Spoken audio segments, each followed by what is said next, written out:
म्हणजे काय? नमस्कार मित्रांनो, आजचा विषय ऐकायला साधा वाटतो, पण समजायला गेलं तर आयुष्य बदलून टाकणार आहे. माणसांच्या कर्माची फळे कधी विचार केलात का? काही लोक फार चांगले असतात, तरीही त्यांना त्रासच का होतो? आणि काही लोक चुकीचं सगळं करूनही सुखात कसे राहतात? तेव्हा आपल्या मनात एकच प्रश्न उभा राहतो, देव आहे का? खरंच मित्रांनो, देव असतो, पण तो लगेच निकाल देत नाही.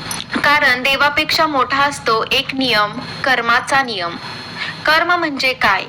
कर्म म्हणजे फक्त कृती नाही. कर्म म्हणजे तुमचा विचार, तुमची भावना, तुमचा हेतू आणि तुमचं वागणं. तुम्ही कोणाशी कसं बोलता, कोणाला कसं वागवता, दुखावलेल्या माणसांकडे दुर्लक्ष करता की मदत करता, हे सगळं कर्मामध्ये जमा होतं. कर्माचं बी. मित्रांनो, कर्म म्हणजे बी पेरण्यासारखं आहे. तुम्ही आज बी पेरता, पण फळ लगेच मिळेलच असं नाही. कधी महिने, कधी वर्ष, तर कधी संपूर्ण आयुष्य जातं. पण एक लक्षात ठेवा, बी पेरलं असेल तर पीक येणारच. आता नाही तर नंतर. लगेच लोक म्हणतात, मी तर काही वाईट केलं नाही, तरी माझ्याच वाट्याला दुःख का? कारण मित्रांनो, कर्माचं गणित आजचं नसतं. कधी ते मागच्या वर्षाचं असतं, मागच्या आयुष्याचं असतं, किंवा अजून तुमच्या समजण्या पलीकडचं. देव उशीर करतो पण विसरत नाही. एक छोटी गोष्ट आहे. एक माणूस रोज मंदिरात जायचा, देवापुढे हात जोडायचा, पण घरी गेल्यावर बायकोशी उद्धटपणे वागायचा, मुलांना भीतीने ठेवायचा, गरिबांना हिणवायचा आणि म्हणायचा, मी तर रोज पूजा करतो. मित्रांनो, देवाला फुलं नको असतात, देवाला वागणूक पाहिजे असते. कर्म फक्त बाहेरचं नसतं. तुम्ही कोणाला फसवायचा विचार केला, पण संधी मिळाली नाही, तरी सुद्धा ते कर्म मनात नोंदवलं जातं. आणि तुम्ही कोणाची मदत केली, कोणी पाहिलं नाही, तरी सुद्धा ते पुण्य साठवलं जातं. लक्षात ठेवा, कर्म कधीही वाया जात नाही. प्रत्येक अश्रू मोजला जातो, प्रत्येक हसूही मोजलं जातं आणि प्रत्येक एक अन्यायाचं उत्तर मिळतंच. मित्रांनो, फक्त वेळ ठरलेली नसते. कधी कधी मनात प्रश्न येतो की मी इतकं चांगलं वागतो, तरीही माझ्याच वाट्याला दुःख का येतं? उत्तर खूप साधं आहे, पण स्वीकारायला कठीण. चांगली कर्मे लगेच फळ देत नाहीत, ती आधी तुमची परीक्षा घेतात, चांगुलपणाची. चांगला माणूस कधी जाहिरात करत नाही, तो मदत करतो आणि विसरूनही जातो. पण निसर्ग विसरत नाही, देव विसरत नाही. बी रुजायला वेळ लागतो. शेतकरी बी टाकतो, तो रोज शेतात जाऊन पाहत नाही, कारण त्याला माहित असतं बी जमिनीत आहे, ते आपलं काम करत आहे. तसंच तुमची चांगली कर्म अदृश्य पातळीवर काम करत असतात. एक शिक्षक, एक साधा शिक्षक होता. गावातल्या छोट्याच्या शाळेत पगार कमी, सोय नाहीत, तरीही मनापासून शिकवायचा. गरीब मुलांना पुस्तकं विकत द्यायचा, त्याचं शुल्क स्वतः भरायचा, कोणालाही सांगायचा नाही. वर्ष गेली, तो म्हातारा झाला. एक दिवस तो आजारी पडला. पैसे नव्हते, तेव्हा दारात रांग लागली. डॉक्टर, अधिकारी, व्यापारी हे सगळे म्हणाले, सर, आम्ही तुमचे विद्यार्थी. मित्रांनो, ही असते चांगल्या कर्माची परतफेड. चांगुलपणाचं फळ नेहमी पैशात नसतं. कधी वेळेवर मदत मिळते, अपघात टळतो, आजारपणातून वाचतो, योग्य माणूस आयुष्यात येतो. हे सगळे योगायोग नाही, हे पुण्याचं संरक्षण असतं. दुःखातही ही पुण्य असतं. कधी कधी चांगला माणूसही रडतो, पण त्याच्या अश्रूमध्येही आशा असते. दुःख त्याला तोडत नाही, दुःख त्याला घटवतो. देव उशीर का करतो? कारण जर देवाने लगेच सगळं दिलं तर माणूस गर्विष्ठ होईल. उशीर म्हणजे शिक्षा नाही, उशीर म्हणजे तयारी. एक स्त्री सगळ्यांसाठी जगली, नवऱ्यासाठी, मुलांसाठी, सासरच्यांसाठी, स्वतःसाठी काहीच नाही. लोक म्हणाले, हिच्या आयुष्यात सुखच नाही. पण म्हातारपणी ती एकटी नव्हती. तिच्या भोवती माया होती, आधार होता, सन्मान होता. हे सुख दिसत नाही, पण फार मोठं असतं. शांत मन ही पुण्याची खूण. ज्याचं मन शांत त्याच्याकडे सगळं असतं, कारण तो कोणाचा हक्क खात नाही, कोणाचं मन दुखावत नाही, कोणाला फसवत नाही. शांत झोप येणं हे सुद्धा पुण्याचं फळ आहे. लक्षात ठेवा, चांगुलपणा कधी वाया जात नाही, मदत कधी हरवत नाही आणि प्रेम कधी अपयशी ठरत नाही. फक्त वेळ ठरलेली नसते.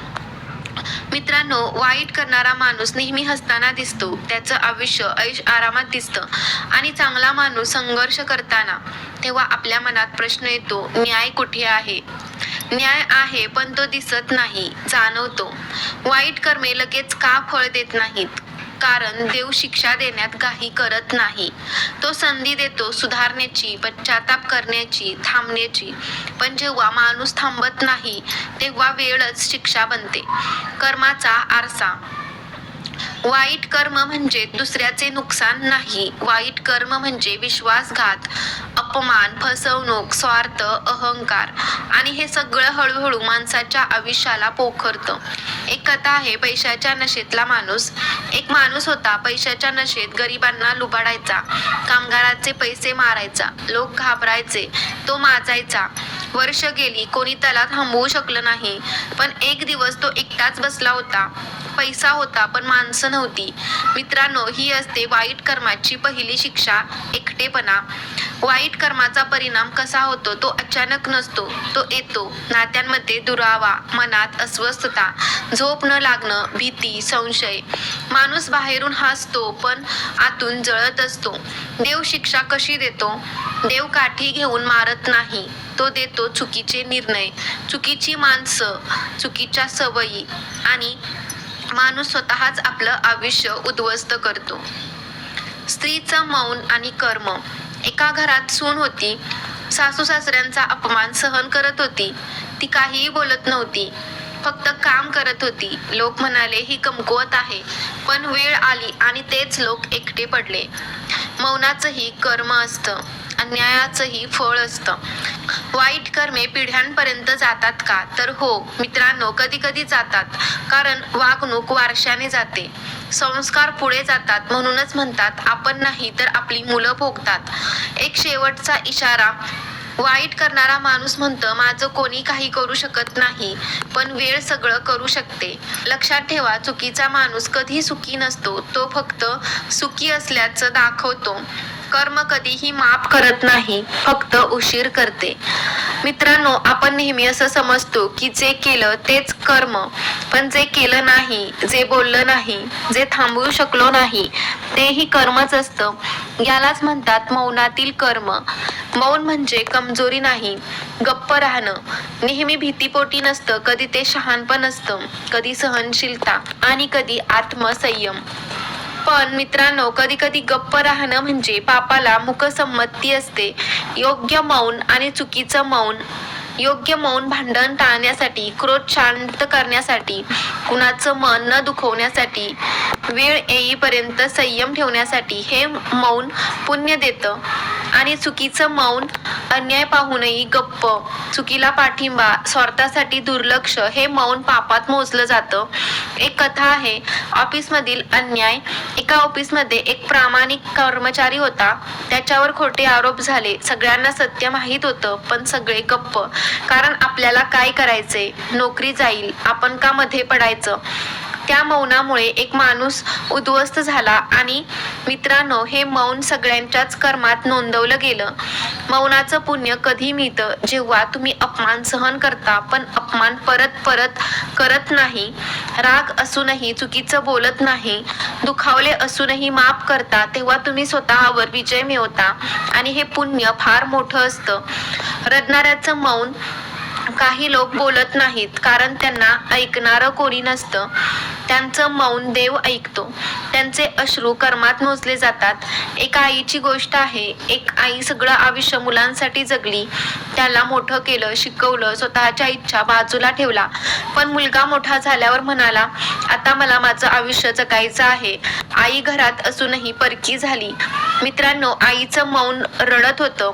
आणि त्या अश्रूंनी कर्माचं गणित सुरू केलं. नात्यातलं दुर्लक्ष ही कर्म आहे. प्रेम न करणं हे वेगळं, पण दुर्लक्ष करणं फार खोल जखम देतं. वेळ न देणं, ऐकून न घेणं, भावना कमी लेखणं हे सगळं कर्मात जमा होतं. कर्म परत कसं येतं? नात्यात दिलेला त्रास बहुतेक वेळा त्याच नात्यातून परत येतो. ज्याने आई वडिलांना दुर्लक्षित केलं तोच म्हातारपणी एकटा पडतो. ज्याने त्यांच्या भावनांना किंमत दिली नाही तो प्रेमासाठी भीक मागतो. एक सून आणि सासू. एक सून सासूला ओझं समजत होती. तिच्या बोलण्यात कडवटपणा, वागण्यात तिरस्कार. लोक म्हणाले सासू तरी काही कमी होती, पण कर्म तर्क करत नाही, ते हिशोब करतं.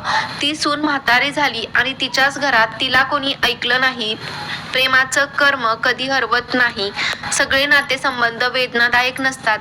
काही लोक खूप सहन करतात, खूप माफ करतात, खूप समजून घेतात. त्यांचं आयुष्य उशिरा पण शांत होतं. नात्यातला इशारा. ज्या माणसाला तुमच्या अश्रूंनी फरक पडत नाही त्यांच्याशी केलेली क्रूरता एक दिवस तुमच्यावरच येते. लक्षात ठेवा, नात्यात दिलेली वेदना, शब्दाशिवाय दिलेला अपमान आणि गरजेच्या वेळी केलेलं दुर्लक्ष हे सगळं कर्मात साठतं. मित्रांनो, पैसा वाईट नाही, सत्ता वाईट नाही, पण पैसा आणि सत्ता माणसाची परीक्षा घेतात. ते माणसाला बदलत नाहीत, ते माणसाला उघडं पाडतात. पैसा म्हणजे काय? पैसा म्हणजे सुविधा, सुरक्षितता, स्वातंत्र्य. पण पैसा म्हणजे अहंकार, गर्व, माणसांना किंमत न देणं, हे सगळंही असू शकतं. पैसा आला की काय बदलतं? पैसा आला की आवाज बदलतो, वागणूक बदलते, जुनी नाती लहान वाटायला लागतात आणि हाच बदल कर्माची सुरुवात असते. एक माणूस होता, खूप गरीब. लोकांनी त्याला कमी लेखलं. तो गप्प राहिला. नंतर तो मोठा झाला, श्रीमंत झाला आणि त्यानेही तेच केलं जे त्याच्यासोबत झालं होतं. मित्रांनो, हेच कर्माचे चक्र पूर्ण झालं. सत्ता आणि अन्याय. सत्ता मिळाली की निर्णय घ्यावे लागतात, जबाबदारी वाढते. पण सत्ता वापरून जर अन्याय केला तर, कमजोरांवर दडपण आणलं तर, सत्य दाबलं तर कर्म कधीही माफ करत नाही. एक अधिकारी खूप प्रामाणिक म्हणून ओळखला जायचा. नंतर सत्ता आली आणि माणसं बदलली. लाच, दबाव, अन्याय. तो म्हणायचा सिस्टीमच अशी. पण जेव्हा सिस्टीम त्याच्यावर आली तेव्हा कोणीच उभं राहिलं नाही. पैशात मिळणारं नाही अशी गोष्ट पैशाने मिळत नाही. शांत झोप, खऱ्या माणसाची साथ, मनाचा आधार, हे सगळं फक्त कर्मातून मिळतं. पैसा आणि भीती. ज्याच्याकडे जास्त पैसा त्याच्याकडे जास्त भीती. चोरीची, फसवणुकीची, अपमानाची, वाईट कर्मांनी मिळालेला पैसा मनाला जातो. योग्य कमाईचं पुण्य, प्रामाणिक कष्टातून आलेला पैसा घर समाधानात आणतो, मुलांमध्ये संस्कार देतो, आजारांपासून वाचवतो. ही कर्माची कृपा असते. मित्रांनो, कर्म टाळता येत नाही, पण कर्म सुधारता येतं. देव दूर नाही, तो तुमच्या बदलात आहे. आज एक चांगला विचार करा. आज एक चुकीची सवय सोडा. आज एक माणूस मनापासून समजून घ्या. हेच आहे कर्माचे अंतिम उत्तर. जसं कराल तसं भराल. आज नाही तर उद्या, पण नक्की. तर तुम्हाला हा व्हिडिओ कसा वाटला कमेंटमध्ये नक्की सांगा. व्हिडिओ आवडला असेल तर व्हिडिओला लाईक करायला विसरू नका. श्री स्वामी समर्थ. जय जय स्वामी समर्थ. श्री गुरुदेव. श्री गुरुदेव दत्त. श्री गुरुदेव दत्त. श्री गुरुदेव दत्त. श्री गुरुदेव दत्त.